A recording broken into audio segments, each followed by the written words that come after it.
Hey team, wanted to make a video because I am modifying the insulated tent experiment. I know I had it out here and it was working great. It held the heat. I wanted to get a different heater, and then I was thinking about potentially taking it on the road. But while it's been out here, it has succumbed to the rain, and that is kind of unsafe just because with all of the layers, the moisture can stay in the insulation and it can produce molds and mildews. I already am kind of respiratory compromised. I do have asthma, and so I do not want to use it if it is going to be an issue for my health. And granted, you can, like, that's kind of a story for all padding materials, like even stuffies.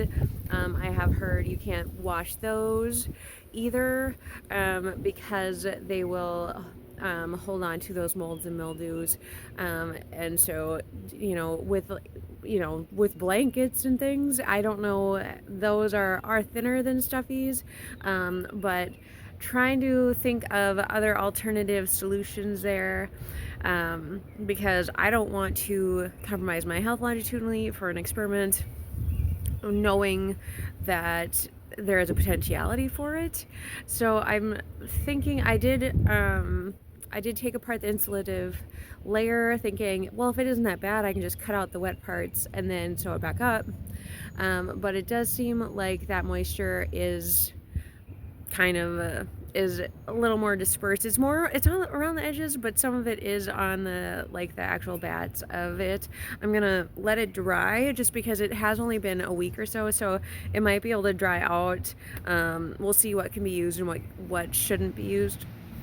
But if it is in that plastic layer, though, in between the two tarps, that wouldn't dry very well, and so that would be way more prone to the molds and mildews. Having it in plein air, open to the air, that is better, but it's got the fiberglass, it's got the dust, and so there are a lot of factors that are a little unhealthy about it. So I am gonna have to think about it. But I just want to make a video. I've kind of been putting it off because I did notice the water earlier in the week, and I've been sick, and so it's just, and I just didn't want to have to deal with it. Like, how did water get inside of it? That seems like it would be defying gravity to go up and in, when it's very much like down. How did it? And it was literally like stopping and like dripping out. So, I don't know.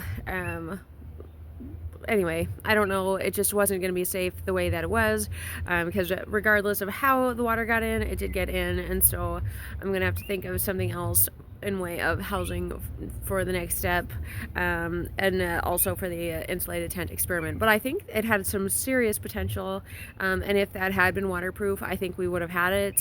It would have been great, but it wasn't waterproof, and so now we have to think of other things. So, all right, with that, I'm going to wrap up this video. I hope you have a great day, and I'll talk to you later.